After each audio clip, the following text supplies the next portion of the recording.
Okay, so we'll start with the rDNA technology, discussing in detail each and every step. So here in the rDNA technology, the first requirement is the extraction of the DNA. How we are going to extract the DNA from the cell? Now that gene which is present, which we require, basically the gene of our desire, may be present in plant. It can be present in plant. It can also be present in bacteria. It can also be present in bacteria, or it can present in fungus, or it can present in animal itself, just as we have discussed that it is present that we want an insulin gene which is found in human cell. So any of these organisms can have the gene which we require, and we need to extract the DNA out of them. And DNA, you all know, is present in the nucleus, so we need to dissolve all the other components which surrounds the DNA with the help of certain chemicals. So for plant, we are going to use cellulase enzyme which will dissolve the cell wall. For bacteria, we are going to use lysozyme.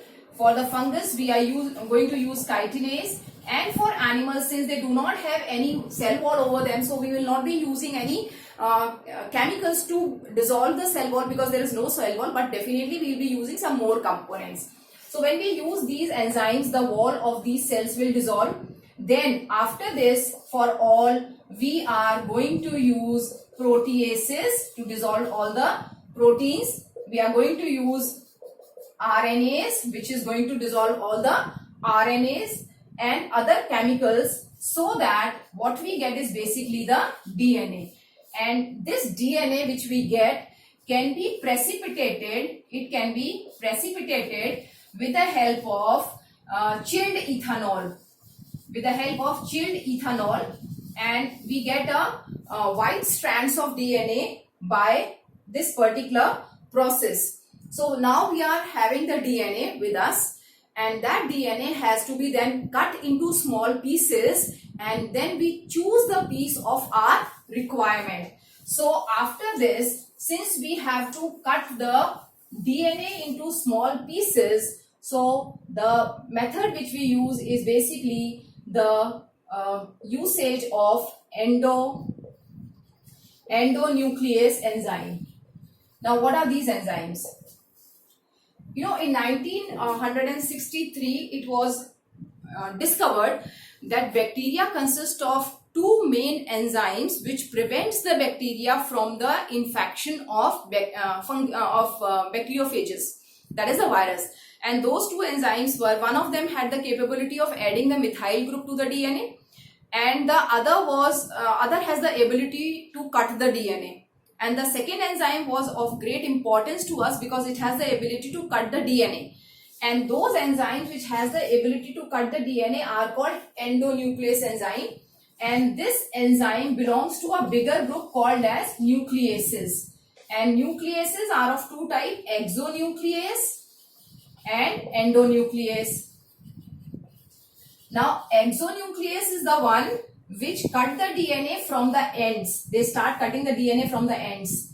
Exo on the outer side. And endonucleases are the enzymes which used to cut the DNA from somewhere in between. So here we will study about the endonuclease enzyme. So endonuclease enzymes are used for cutting the DNA. And this endonuclease enzyme, there is one more word which is added in front of it. It is called as restriction endonuclease enzyme. Why they are called restriction endonuclease enzyme?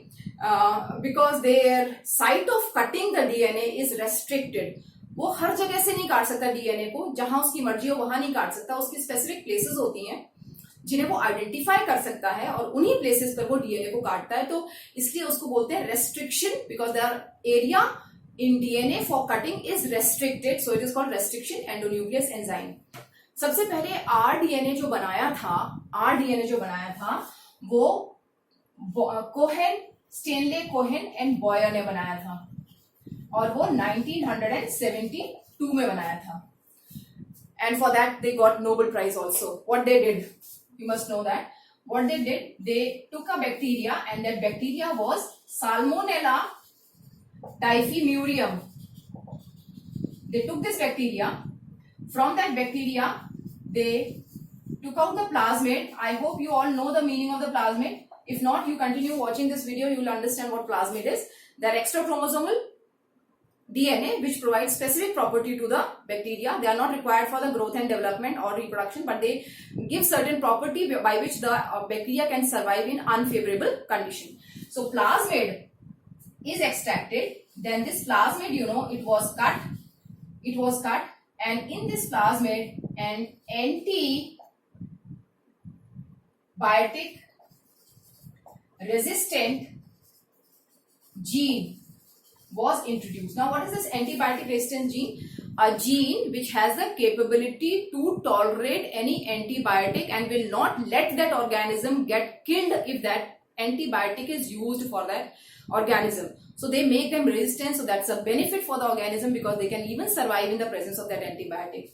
That antibiotic resistant gene was introduced into this bacteria, and what we get here is basically the rDNA, and this rDNA was then introduced into E. coli. It was introduced into E. coli, and this rDNA, when entered inside this E. coli bacteria, it made this E. coli bacteria resistant to antibiotic which was not there earlier. So what happened? The bacteria has acquired the property of being antibiotic resistant by introducing this rDNA. So that was a great achievement in 1972, and the same method were used now these days in order to change the property of any organism. So this is what we are going to discuss, how we cut it. I have written here that this particular plasmid was taken and then it was cut and the DNA was introduced. So this DNA was also cut, this DNA was also cut. So we are discussing how these DNAs are cut. So let us move ahead with the topic.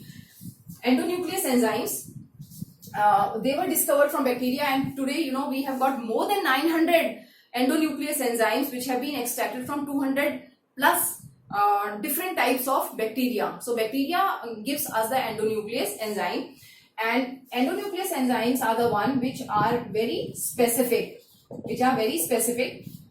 and they have got a specific reading pattern which they can identify, and when they get that reading pattern, they cut the DNA. Now let us take an example of endonuclease enzyme. It is EcoR1.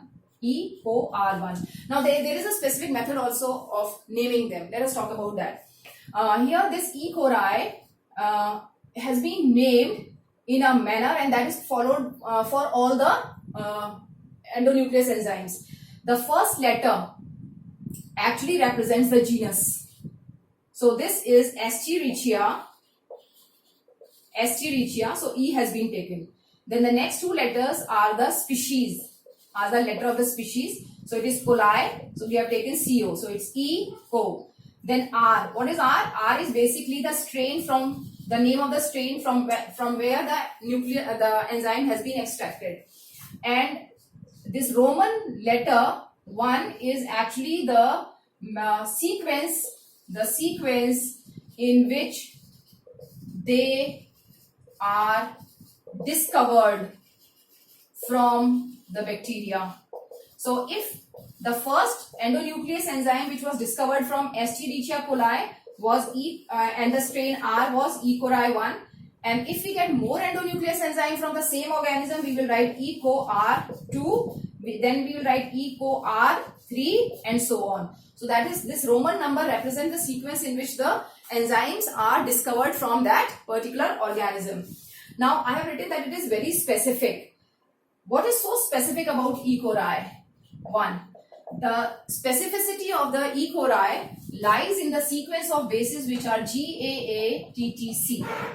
And let us say this is a part of the DNA which have got this sequence GAA-TTC, and I'm writing the complementary here, so it is going to be CTTAAG. So what does E. coli do? This is 5 prime, this is 3 prime.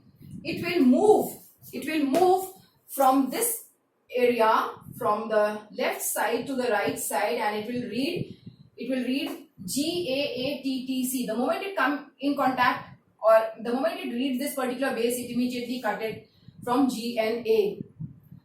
And another, this is one enzyme going in direction 5 to 3. Another enzyme, E. coli, will also move from here It will also move from here. This is going to be the 3 prime. This is 5 prime. So when it will move from 5 prime to 3 prime, it will read the base as GAATTC, and it is going to cut it from here.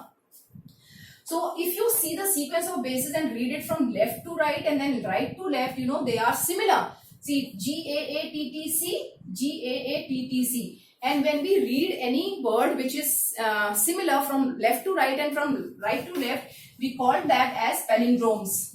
We call them as palindromes. So this is an example of palindromes, like a name. If I write Nitin here, so if you read it from this side or this side, it's going to be same. So this is also an example of palindrome.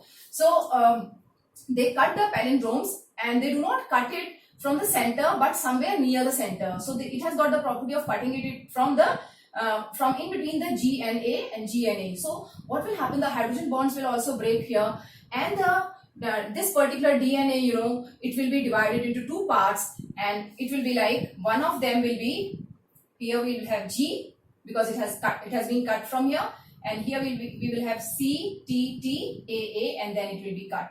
So these are the bases which do not have any complementary bases opposite to them, and on the other hand we will have A, T, T, C. C is attached to G here also, and then we will have the DNA.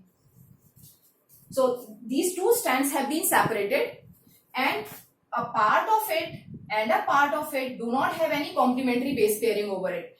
So these parts are overhanging parts. They are overhanging parts, and they are called as sticky ends. They are called as sticky ends. Why they are called as sticky ends? Because the moment this particular part get a DNA having complementary base, it's going to attach immediately. So it is sticky because it has the capability of attaching it to any complementary base pairs which comes in contact with this. So these are the sticky ends which are formed as a result of cutting with the help of the endonuclease enzyme. So if we cut 2 DNA, let us take one more example in the same manner. We have got 2 DNA. One of them is having GAATTC, and here the complementary CTTAAG, and the other one is having similar pattern. I'm showing it with the red color.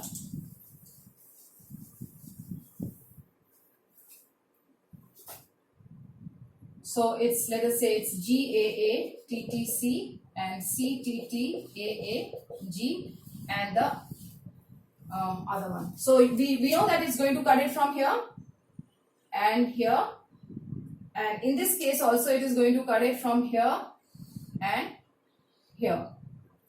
So if I remove the cut part and write only the part which exists, which is there, so it's going to be something like this: G, then C, T, T, A, A, and here we'll have A, A, T, T, C, and G.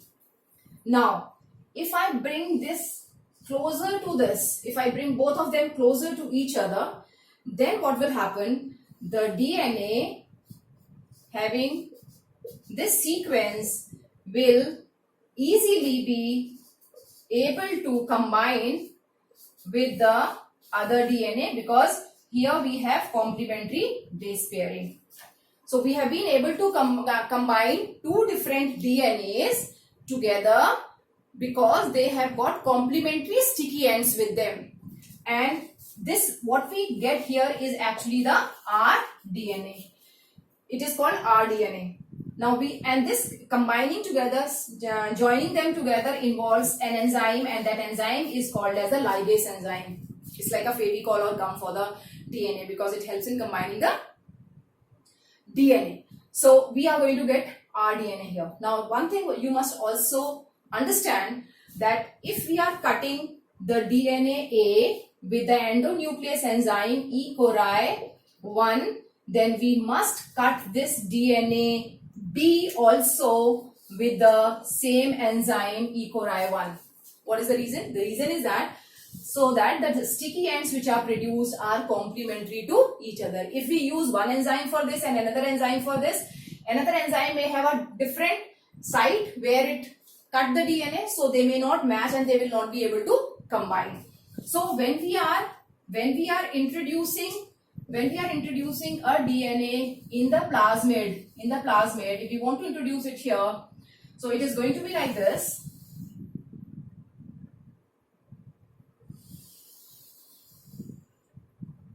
This is sticky end AATTC, and here this is sticky end TTAAG. Here it is G and here it is C. Here it is C, and so when we bring it together, then this particular part and this particular part will join together because we have complementary sticky ends here. So this particular plasmid is now converted into rDNA, and that is what we do. So you must understand that the endonuclease enzyme which we are using in order to cut the vector should be the same which we are using to cut the DNA, so that this DNA has got a sticky ends and it can fit in here with the plasmid. I hope this is clear. The naming of the endonuclease enzyme and the role of the endonuclease enzyme is clear. Now what is the next? Next is, what is a vector? What are the characteristics of the vector, and how what are various types of vector which can be used in the process of rDNA technology?